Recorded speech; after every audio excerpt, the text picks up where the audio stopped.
गेल्या बऱ्याच दिवसापासून सिंदखेडराजा मतदारसंघामध्ये माझे बऱ्याच गावांमध्ये बॅनर लावले होते. आतापर्यंत 12 ते 15 बॅनर फाडण्यात आलेले आहेत. आता हे कोण करतंय याची माहिती मला आहे, पण मला कोणाचे नावं नाही घ्यायचे. पण विरोधकांना मला एकच सांगायचंय की सिंदखेडराजा मतदारसंघात मी एकटी नाही, कमीत कमी 8 ते 9 ते 10 उमेदवार उभे आहेत. तुम्हाला जर फाडायचे तर तुम्ही सगळ्यांचे बॅनर फाडा ना, माझ्या एकटीच्याच मागे का बरं लागलेले आहेत. आणि एक लक्षात ठेवा, त्या बॅनरवर माझे आजोबा स्वर्गीय भास्कररावजी शिंगणे यांचा सुद्धा फोटो आहे.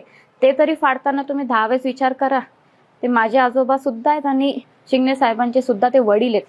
तेवढा तरी मानपान ठेवला पाहिजे विरोधकांनी. आणि मला खूप चांगल्या प्रकारे माहिती आहे हे काम कोणाचं आणि कोणाचे कार्यकर्ते हे करतायत. पण मी सगळ्यांना एकच आवाहन करते की या गोष्ट बंद करा. ज्याला राजकारण करायचं त्यांनी त्याच्या पद्धतीने राजकारण चालू ठेवा आणि करत राहा. बॅनर फाडून कोणाच्या फोटोवर तुम्ही उड्या मारतायत. माझ्याकडे व्हिडिओ सुद्धा आलेले की बॅनर फाडून माझ्या फोटोवर काही पोरं नाचतायत. या गोष्टी बंद करा. मी सुद्धा एक स्त्री आहे.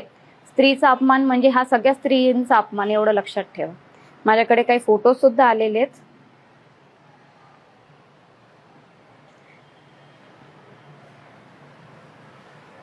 कृपया याची मी पूर्ण मतदारसंघाच्या जनतेला व इतर जेवढेही उमेदवार आहेत त्यांचे कार्यकर्ते आहेत ज्यांनी ही कृत्य केली असेल, जरा सांभाळून काही गोष्टी करा.